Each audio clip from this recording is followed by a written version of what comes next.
So you were like born and raised in Illinois? Yeah, in Chicago. Yeah.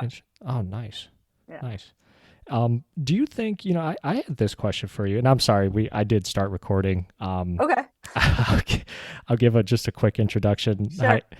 hi everybody. My name is Chris. This is Chee-Tash, and today I'm joined by a very special guest, Julie Hammerle, author, USA Today best-selling author. Is that correct? Yeah. Yeah. I wanted to ask you this question about writing and being located in different cities, and does it matter like being in like such a huge metropolis like Chicago versus just like a smaller town? Does it make a difference where you write from? Yeah, I think it's always going to inform, your point of view, wherever you're writing from. I, I'm trying to think. A couple of my books are set in Chicago. Only a couple of them, though. I have a YA series that's set in a small town in Minnesota, and I picked that because my sister-in-law, she grew up in Minneapolis, but her family has a farm out in like the middle of nowhere in Minnesota. So I like because of her stories, I sort of glommed onto that. And then my parents live in like near me in Chicago, but they also have a house out in the country in Illinois.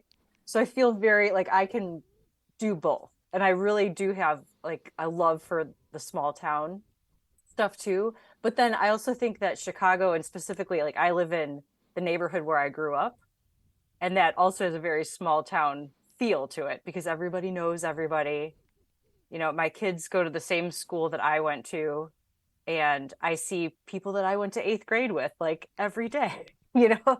So I think, big cities are generally, just little small towns all kind of stacked together, you Yeah. know? Yeah. I So it does make a difference, but I think you just have to look at it, on a person to person basis, regardless of where you're writing from or whatever you're writing about. mhm. Yeah. And backtracking a little bit, Yeah. where did you went to Michigan State? Is that correct? No, I went to Butler in Indianapolis. Oh, okay. My Oh, wow. sister-in-law went to Michigan State, but yeah, my husband and I actually met at Butler. Okay. He they had kind of an interesting because so my he grew up in Michigan until eighth grade. Then they moved to Dubai for high school. He was in high school in Dubai, and then in his senior year he did in Florida. And so he was kind of like all over the place. Ended up at Butler because he had family in Indianapolis. And then after his parents were done in Dubai, they moved back to Michigan. So now they've been there pretty much ever since like 2001. They went back to Dubai for a little bit too, but so we do spend a lot of time there, but yeah, he hasn't actually lived there since eighth grade. Wow. Okay. Yeah. I have to ask about that. So you said you've been to Dubai Yeah, twice. I twice. went when we were in college and they were there. And then when they moved back, like I think it was 2015 or so, we took our kids there to go Wow. see that to go to Dubai, which was pretty cool. What are there huge differences between here and over there, or is it similar? It's there are a lot of similarities, and there's a very close American group and European group of people that they kind of hang out with. The difference in the whatever 15 years between when I first went there and when I went back, it's grown just immensely. The amount of buildings, the downtown area, it's really really grown there, and it doesn't feel that different than if you go to just like a big city in the United States too. Mhm. Other than the language barrier, like but there's everything's in English too, so it's really not that different. But yeah, so he grew up there or he lived there for high school. So yeah. Wow.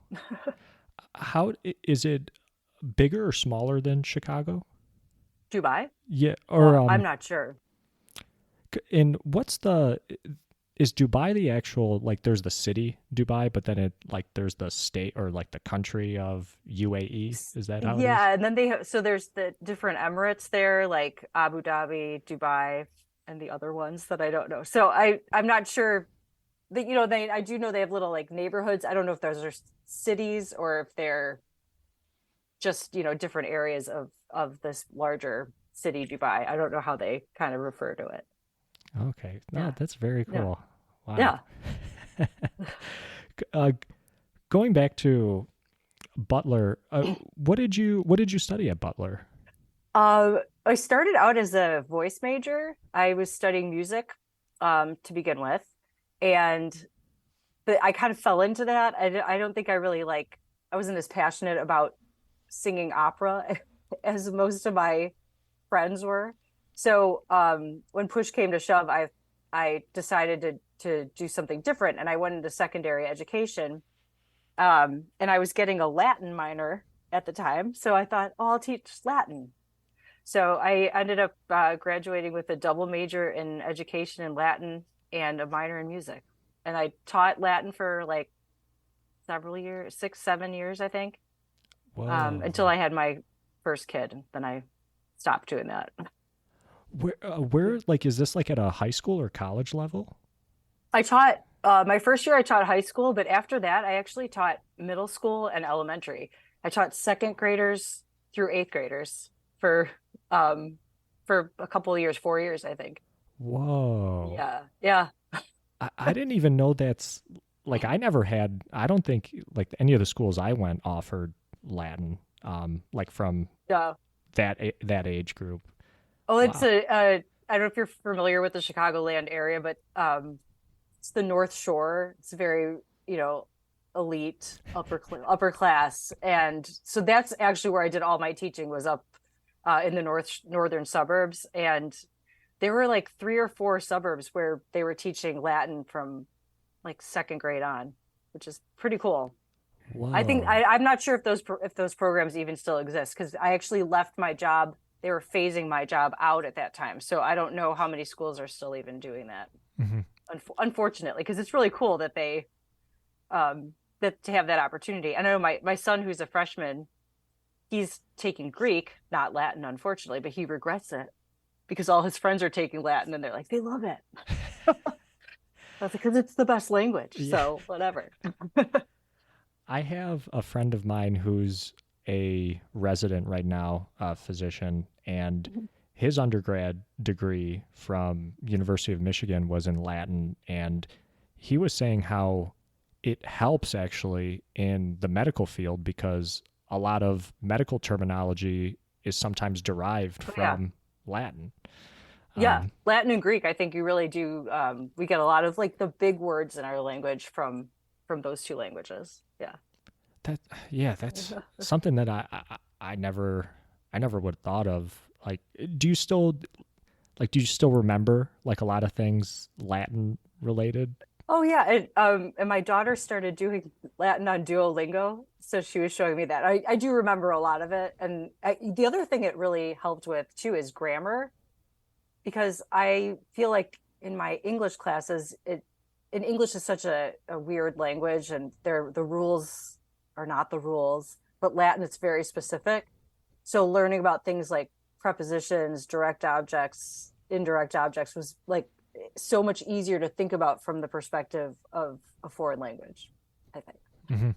Yeah. Very cool. Now, did I see this correctly on your website that at 1.2 you also were in real estate and you were had you had your real That estate? was a Oh, really brief okay. time. Yes. What was Yeah. that challenging? um well, the challenging part was I got my license right before the bubble burst. Oh yeah. So, and I think I was doing some other things at the time too. So I just didn't have the time to like devote to it, and it was an interesting thing to study for a little bit, but I'm also really bad at selling things. Like I will tell you the truth about it, and I like it was a really bad match for me. I just had known people that did well making some money doing it. I thought, oh, I can do this. It was like, no, not it was not for me. Yeah. Yeah, I thought those were super interesting. I have, I can kind of relate in that what I do now is nothing close to, like, I've had many different jobs in my life, and it's funny. I was telling my girlfriend about this, like, oh, I used to do that, and then she's like, wait, like what? Like when? Yeah. But I I've I try to tell people I feel like I learned a little something from all these former positions I had, and I used to be in sales too, Mhm. and I feel like I take little bits and pieces from them, and then I use it in my current job, which is software development. Mhm. Um, do you feel like that with your career in writing? Like you're taking things from past experiences and then incorporate them like in your stories? Oh, absolutely. Like I do know a lot of people that did, were English majors and then went into writing and stuff. And it doesn't really give you the breadth of experience. I hate doing research on things too. So I like to take stuff from my own life or people that I know so I can incorporate their careers or that, so anything that I've done in the past, I think I've probably incorporated it somewhere in there, Um, not real estate yet. I haven't that one haven't I haven't touched, but like I do have one of my main characters was a an educator, so I draw from like all the stuff that I've done in the past. Yeah. It gives you a little more perspective, I think, to just get out there and try some different things. Oh yeah. Yeah. It, and when did like how did the writing start? Like with your like going into like the first book that you wrote? Like what was that like? So I've always been a writer. I've always written. Like I said, I was a singer, so I kind of was mostly doing that, but still like writing a little bit on the side. And my senior year of college, I had to take a couple extra credits to fill out my schedule so I could still be a full-time student. So I took screenwriting and creative writing, and it was like the best semester. I had the best time writing. um I One of my professors, even said like you should be pursuing this, and um meanwhile I was going to be a Latin teacher, so whatever. I kind of took that to heart though, and I did I wrote a little screenplay with some friends after college. I did little things here and there. But when I started taking writing seriously was I fell into blogging about American Idol. And I just on the Fox's website, like they opened it up to anybody who wanted to start a blog, and I really took it very seriously and got pretty popular with it. This is what, 2005, so kind of like blogs were on the rise, and um somebody found my writing and offered to pay me to do it the next season. So I parlayed that into like a several year gig of writing about TV. And but I always wanted to write fiction too, but I hadn't been doing that until I had my son, and we spent like the first year, I didn't do anything. Like we watched a lot of TV. I was doing the blogging thing, and I just like one day woke up and I was like, I need to write a novel. Um, and so I just jumped in and I bought this like write a book in 30 days, like some kind of how-to book. Just started writing it, and that book did become my first published book, although it took 6 years to get Oh to wow. actually from when I wrote the draft to when it was published. Wow. Because there was a lot of writing and rewriting, a lot of rejection. Um, but I really held in there with that. I was like, I'm getting this book published. Somehow it's going to happen.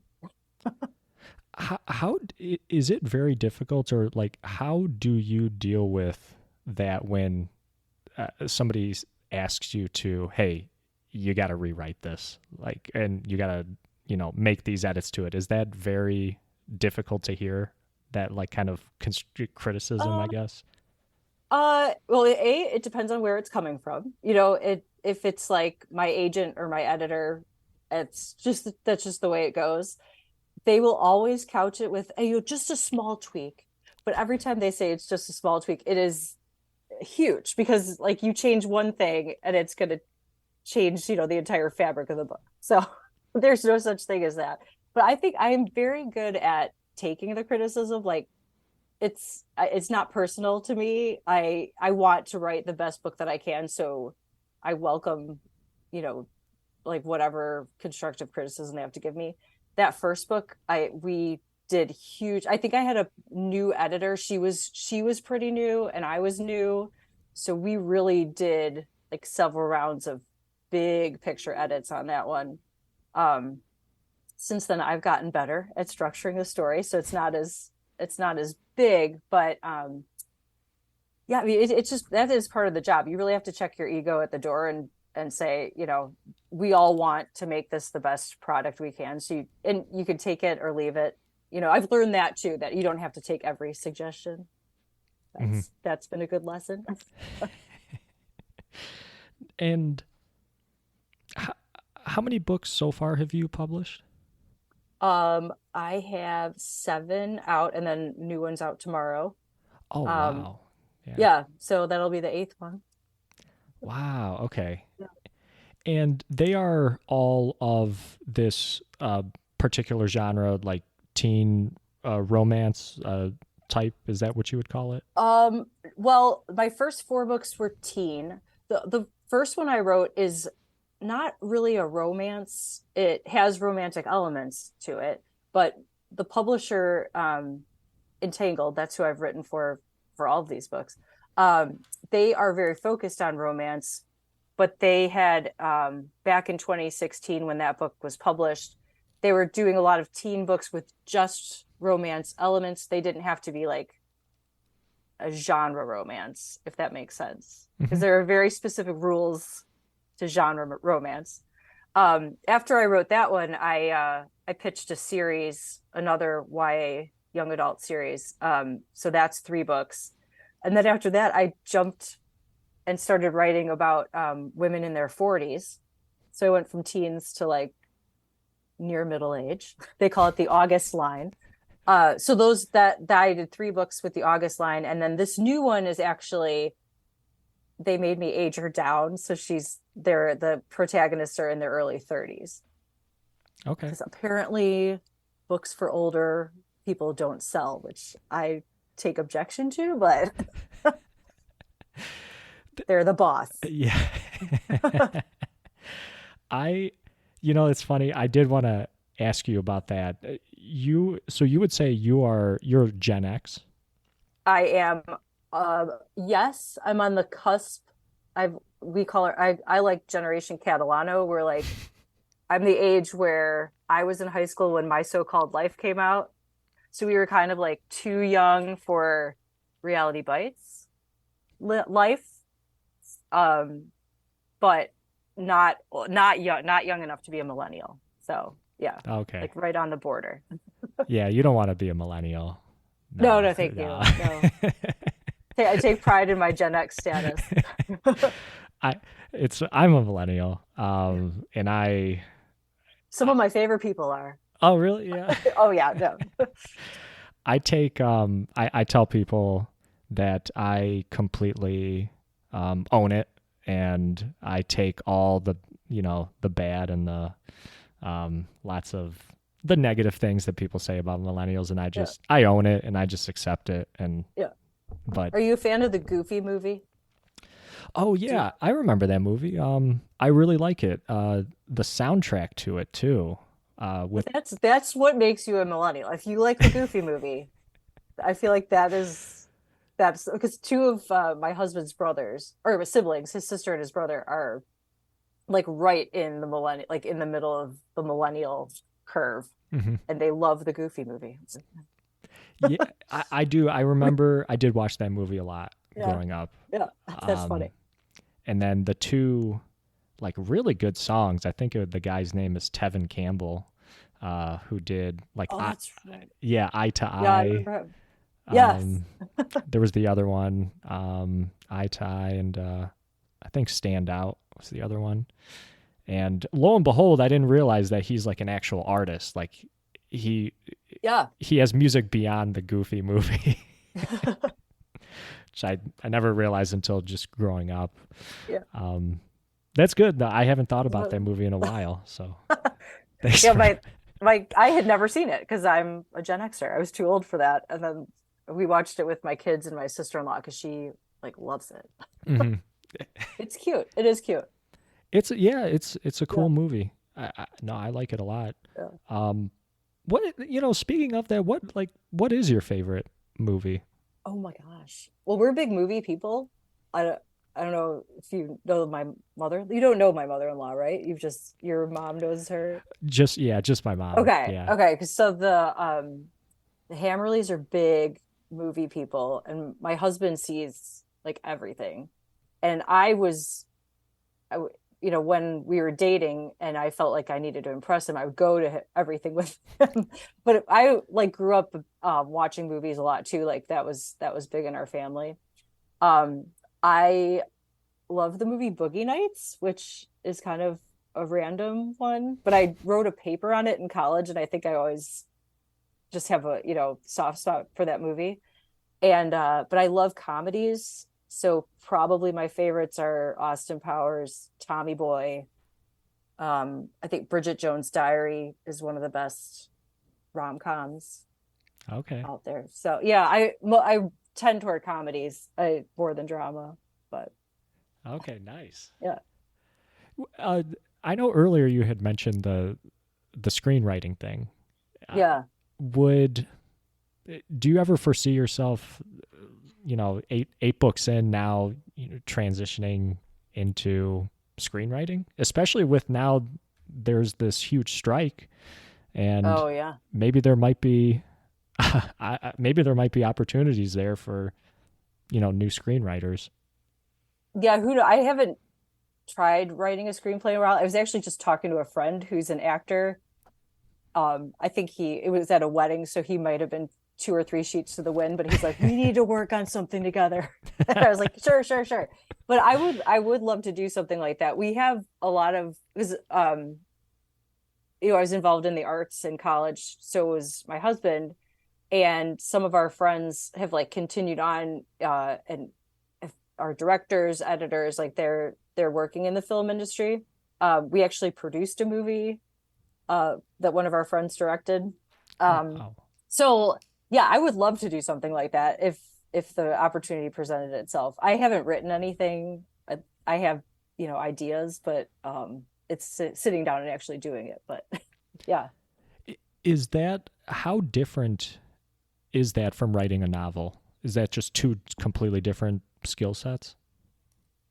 Not I wouldn't say they're different at all. I mean, a screenplay is very bare bones. You know, you want it to be 90 to 120 pages. You're really just kind of it's mostly dialogue.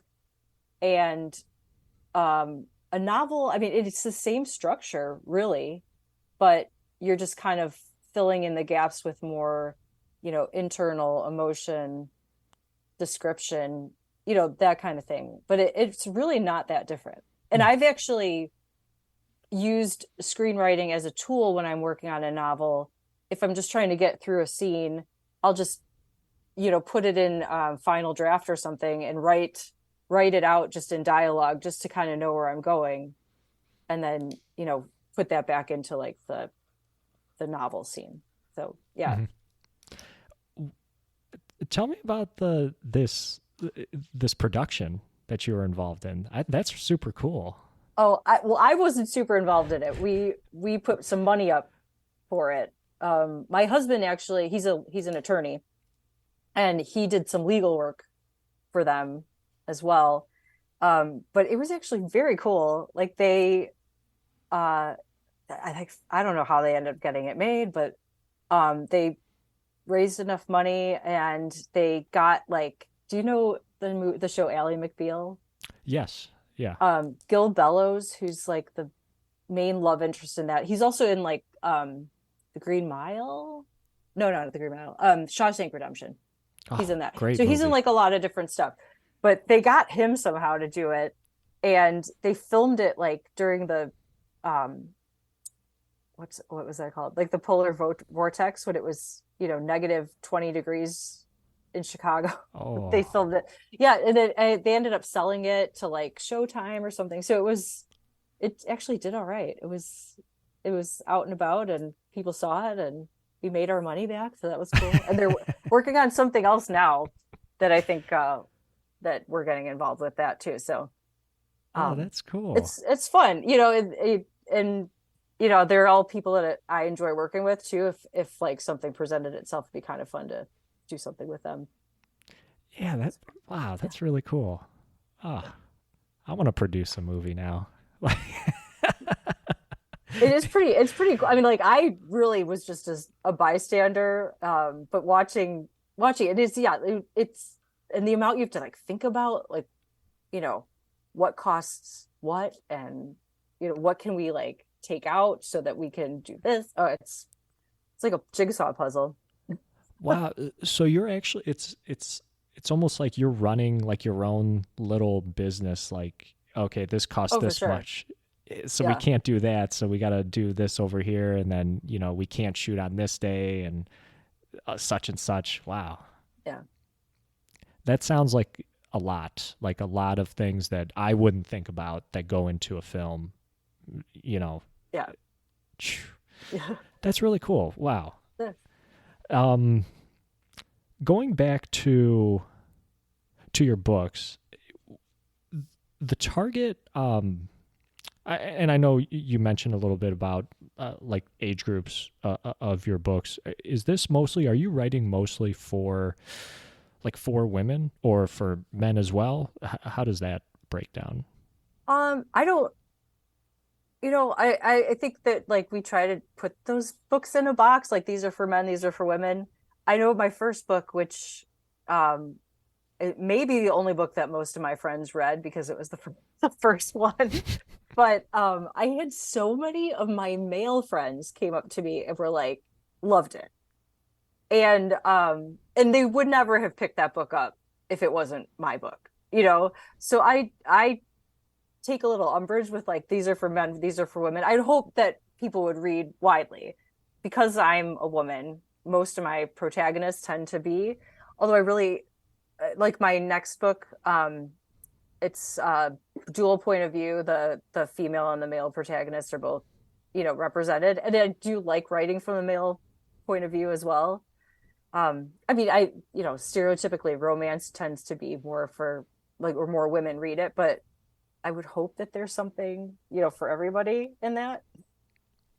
Yeah, I know yeah. that's a hybrid because a lot of people do come to it thinking like, with expectations or, negative connotations about it. But I did too, because I fell into writing romance. It was not my first choice. Hmm. Um, so I've had to sort of overcome my feelings about how like predictable it is, and it's like that's what people actually want. So Hmm. you kind of have to be a Yeah. little predictable. Yeah. You know what's funny? I remember as a kid, my mom would read like romance, what I think was romance, because I would take a look at her stack of books and some of the covers of these books. I'm just assuming they were romance because it was like a guy Oh yeah. without a shirt on. There's like a castle in the background, and he's Yeah. got long hair. And I'm just like, what's mom reading over here? Like I remember being as a kid, like going to the grocery store with my mom, and they'd have they don't have it anymore, but they'd have the, mass market paperbacks out there. And I don't think, I mean, she would never let me get like one of those, but I was getting like the Danielle Steele books. Oh Those had a yeah. classy cover. Nobody knew what it was, but yeah, like it's good escapist fun, I think, really. Hmm. I've had to it's it's hard to lean into that, they want the readers want exactly what they expect. If you veer too far away, like I've actually getting some criticism on, I've seen a couple of reviews of my new book, and it's marketed as a rom-com. The cover is very rom-commy. It's, bright and colorful. The main character's wearing beaver slippers on the front of it. And then people are like, well, this is a lot more serious than I thought it was. And I was like, sorry. you know, sorry. Like, yes. we just got through a pandemic and, Hmm. life is hard. So yeah, it's a little serious. Yeah, and you know, if I think about some romantic comedies, I feel like there's a little bit of seriousness. If I'm thinking about like rom-com movies, Yeah. there's always like a little seriousness aspect to them. I'm trying to think of a good example, like from recently. Um, Maybe like some of those Judd Apatow movies. Like, Oh, those definitely. Yeah. yeah, like I mean, they're they're funny. dealing with stuff. They're dealing with, big, like this is 40, getting older. What does that mean? Yeah. And knocked up, obviously, like how do you navigate a relationship with somebody you don't know that now you're having a baby? Like, yeah. So I think, you kind of do have to expect that a little bit. I don't know if the cover is just misleading people. That could be where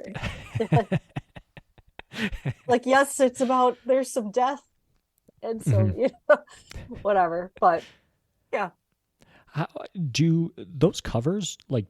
Do you make those covers, or is there like another artist that you work with?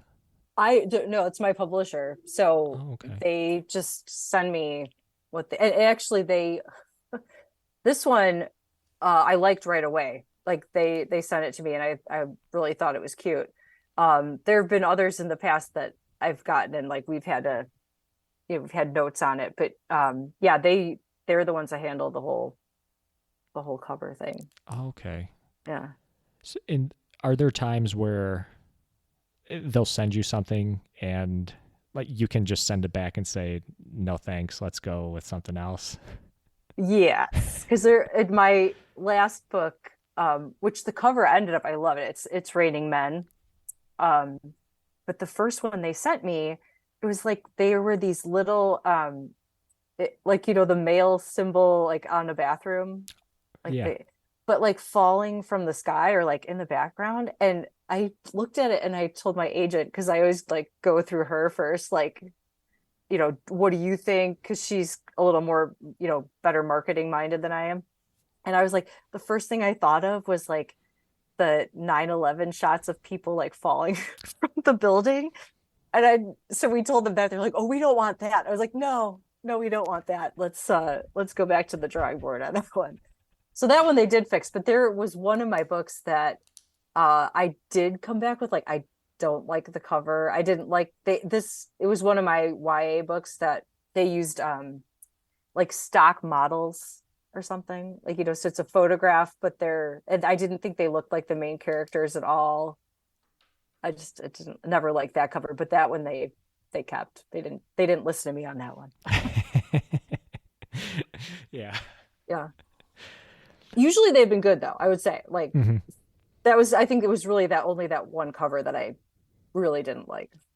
So Do you think, and I know that as the saying goes, you never want to judge a book by its cover. But is it really important to have something that kind of stands out, captures what, the book maybe might be about and like, catches somebody's eye? I think, oh, absolutely. I mean, because as a reader, if I'm going to like Barnes and Noble or something, just walking around, that is going to catch my eyes. Like, um, if it's a cover that, and I like the more graphic stuff. If it's something like that, I'm going to look at it. Everybody likes different things, so you don't know, you know, some cover that I might hate, other people like. I don't know, but I think it is important, and I'd say that probably like my best selling books had both really like good covers and catchy titles, you Mm, know? So, yeah. yeah.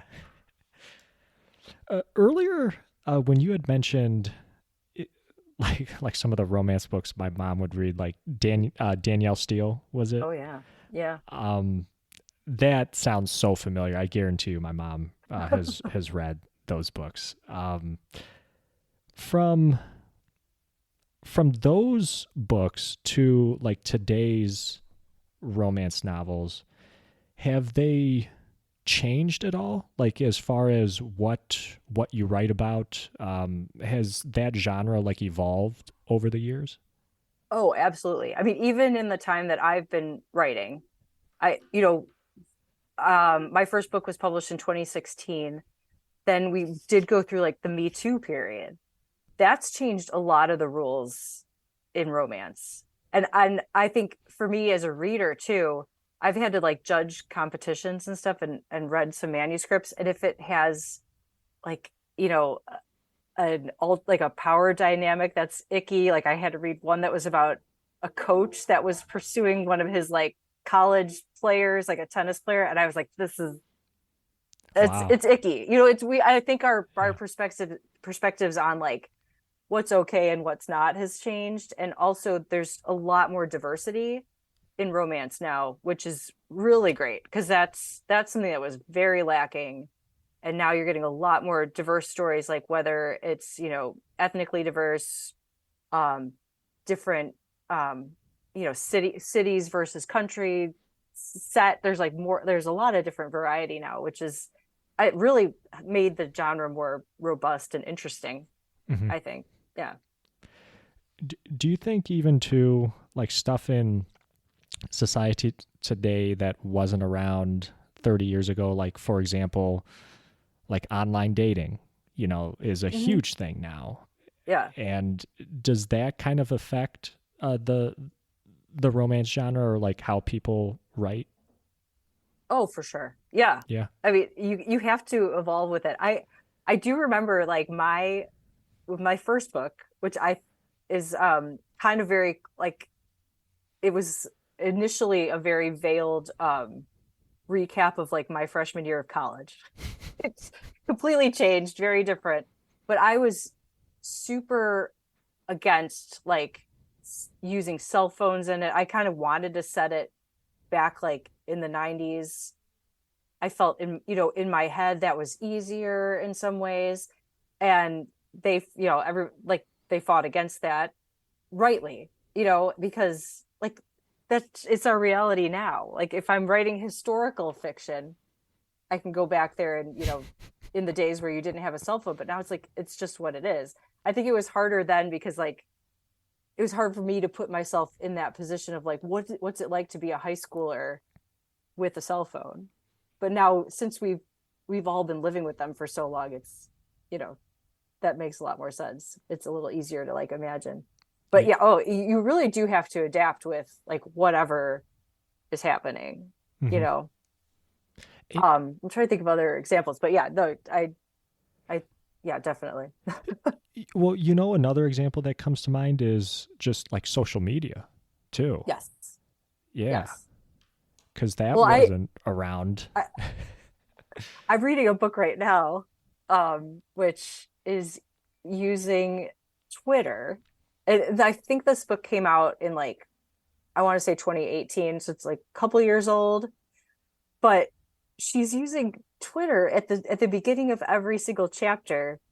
But it's kind of like it's about the art world and these people are really angry about this kind of art no artist from the middle of nowhere. It's very bizarre, and there's like no one on Twitter would be talking about this, so you do have to kind of be careful, like if you're personally not on Twitter or using TikTok, or you have to be very careful about putting that into the book in a way that feels authentic. Like every time I see this at the beginning of the chapter, I was just like, ma'am, what are you doing? Like, have you ever been on Twitter? Do you know what it's like? Yeah, so like I don't use TikTok, so I'd have to if I wanted to do something like I'd really have to research that and kind of figure out like how to use it. In a couple of my books, actually, like my one any boy but you is what it's called. They sort of fall for each other while playing a an online game that's kind of reminiscent of Pokemon Go. That's when this book came out, but it's not Pokemon Go. Like I made up my own thing so that it wouldn't be kind of judged, you know, Yeah. like people that really really know Pokemon Go would probably get upset because it's not like that. But you know, so I find that's actually a better way to handle it is just make up your own thing. That's kind of like Instagram or whatever, Hmm. but we're all doing this in this world of the book, Yeah. I like that. Yeah. Instead Yeah. of kind of just inserting something that, is already here in society, like you said, Twitter, maybe it feels like more forced, maybe if Oh, you're just, yes. Yeah. yeah. And it's funny you mentioned TikTok because I feel like now things have started to surpass me.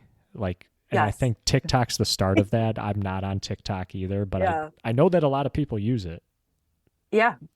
and it's very popular.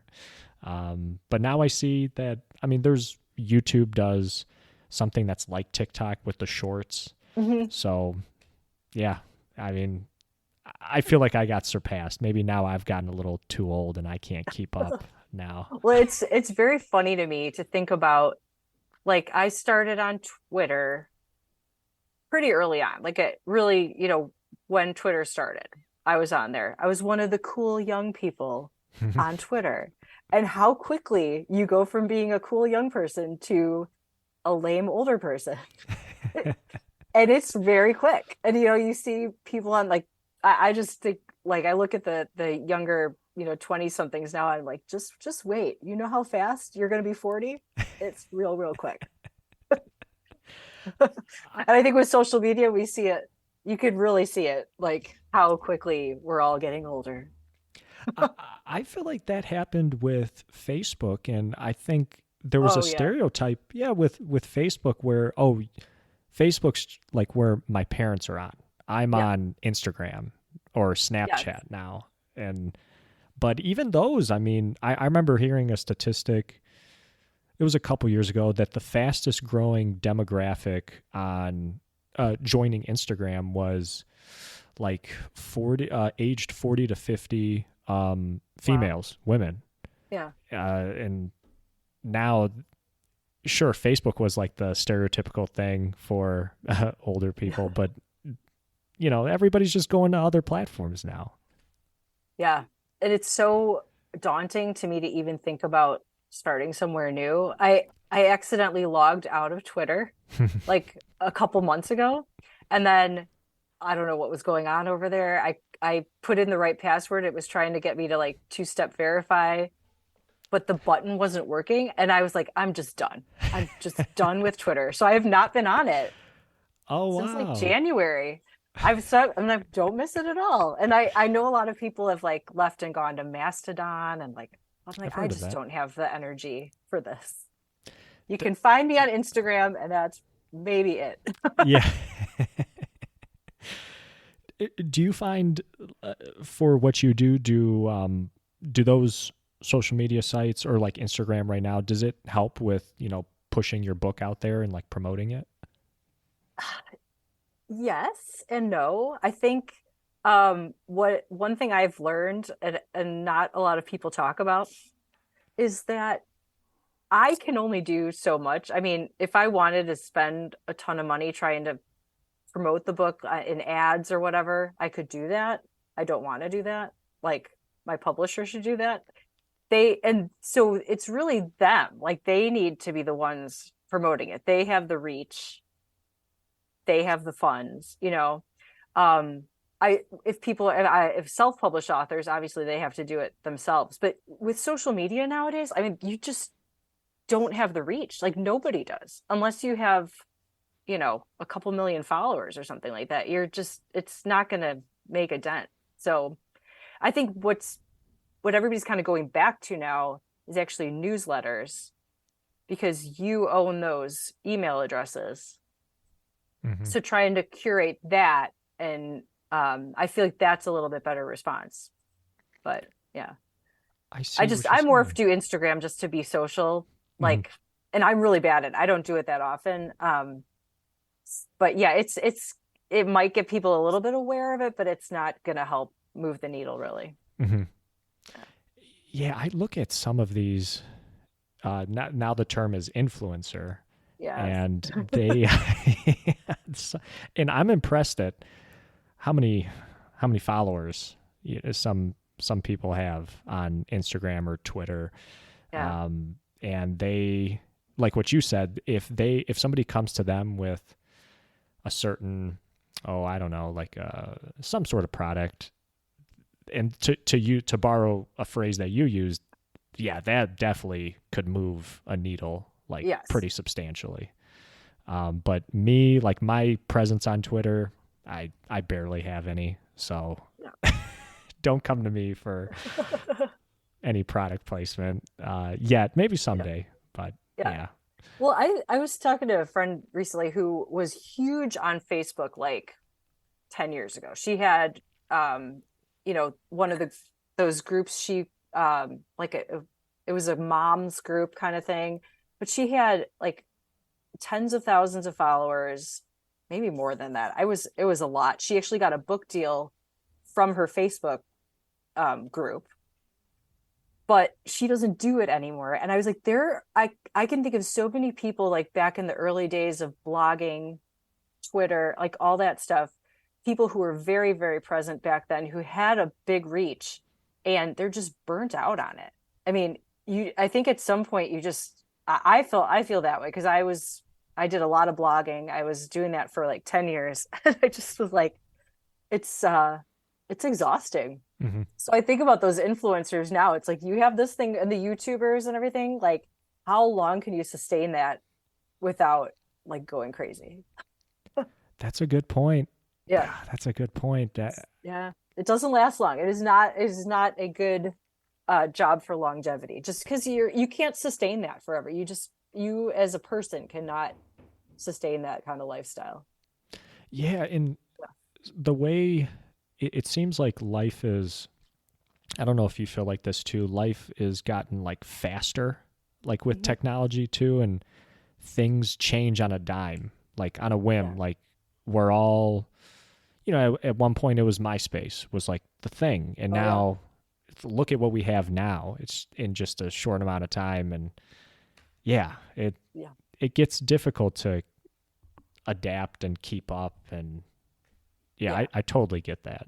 And the things that you did initially that worked because, these social media companies, it's within um their best interest to keep changing and doing things. So like whatever worked for you 5, 10 years ago suddenly doesn't work anymore.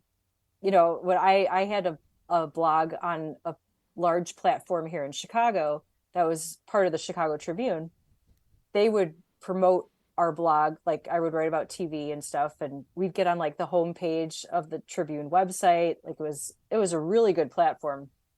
Um, would do like radio interviews, like all this kind of stuff, and then all of a sudden they stopped posting our posts anywhere, Hmm.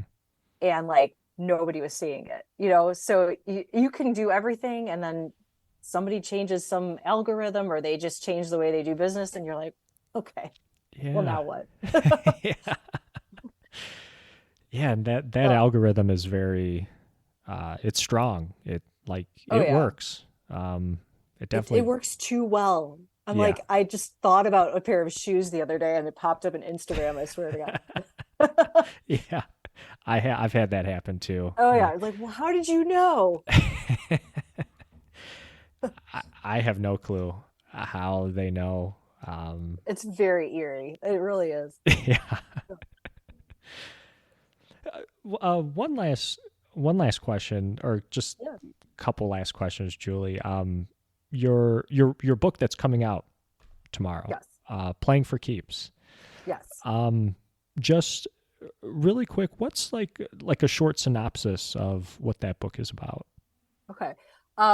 It is about a woman named Bryce. She has just blown up her career and moves out to the country to just she wants to get out of like get away from life. And she ends up meeting this guy, Jake, who's also in town. He wants to get out of there too. They're both kind of like at a crossroads in their life. Um, and they end up having a fake pretend relationship because she wants to impress her ex-husband.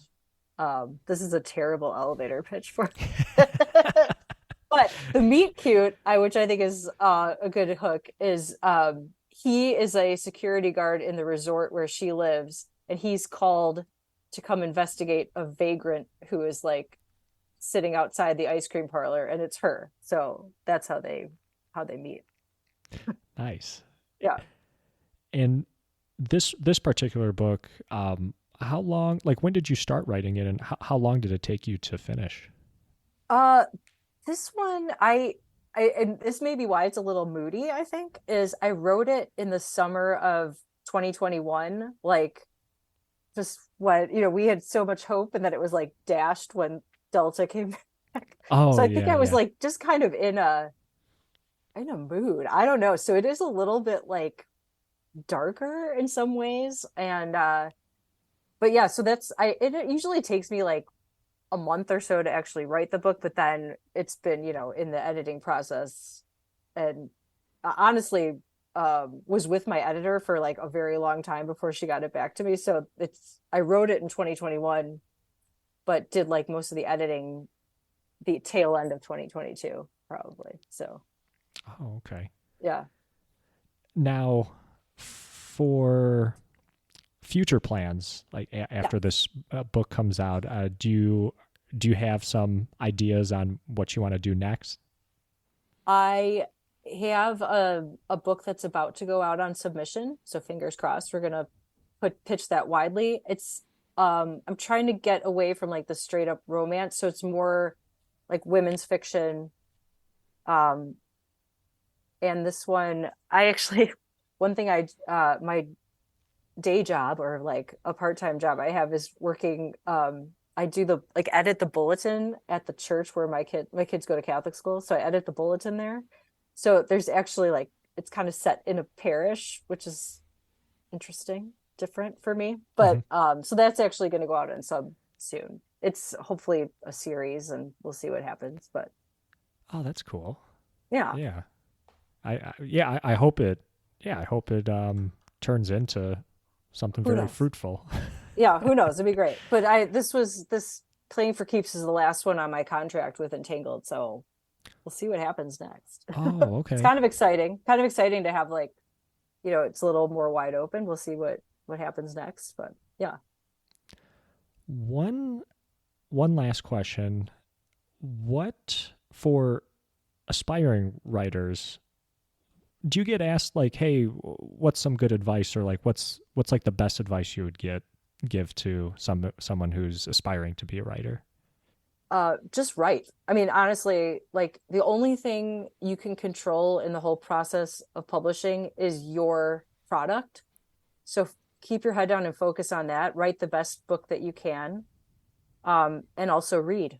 Read widely. Don't just if you write romance or action or fantasy or whatever, read outside of those genres too. Like don't get stuck reading the same thing all the time. Like, and I can't, like I'm like a magpie. I need to read all kinds of different stuff. So I'd say definitely, you know, read and write. Those are the two main things you need to do to Awesome. yeah. Yeah, that's good advice. Thanks. Julie Hammerle, thank you very much for Thanks, doing Chris. this. This was really fun, and it flowed so nicely. Like it went by so fast too. Um, one last thing. Yeah. If people want to get in contact with you, I know you mentioned your Instagram, your website as well. Is that a good place to find your Yeah. books? Yeah. So my website's just Julie Hammerle, HAMMERLE.com. I'm on Instagram at Julie Hammerle author. I'm not on Twitter anymore, so don't even look there. Yeah, but Instagram's probably the best place to find me at this point. Yeah, or my website. All of my contact stuff is on the website. So Very cool. And yeah, I'll include links to like your Instagram and your website in the description of the episode as well. Yeah, no, thanks again. This was a lot of fun. Uh, no, thank you so much. yeah, and thank you for sending me that your book too. I Of course. appreciate that, and it's a fun read. It's a Oh, very thanks. yeah. I Well, I like noticed that like I looked into your back episodes and I was like, oh my goodness, it's the Armenian genocide. This is very different. This is a very different vibe than I think what you usually talk about. So I did, that was I remember that lady. Yeah, she was really cool. That's awesome. I'm starting to branch out too. I just interviewed funny because we were just talking about it, a YouTube blogger. Hmm. I interviewed a professor too. I interviewed a guy who does Lincoln portrayals, and Oh, cool. he looks just like Abraham Lincoln too. He's from Chicago. Oh, Um, awesome. so yeah, I'm branching out. I'm trying to, anybody who's really cool, interesting, like I love to talk to them. So, and this was awesome conversation. I'm Yeah. glad we made it work. Yeah. And like I said, I'll include links to your site, Instagram in the description. And thank you very much again, Julie. Thank you so much. For everybody out there, my name is Chris. This has been Chee-Tash. Take care, everybody.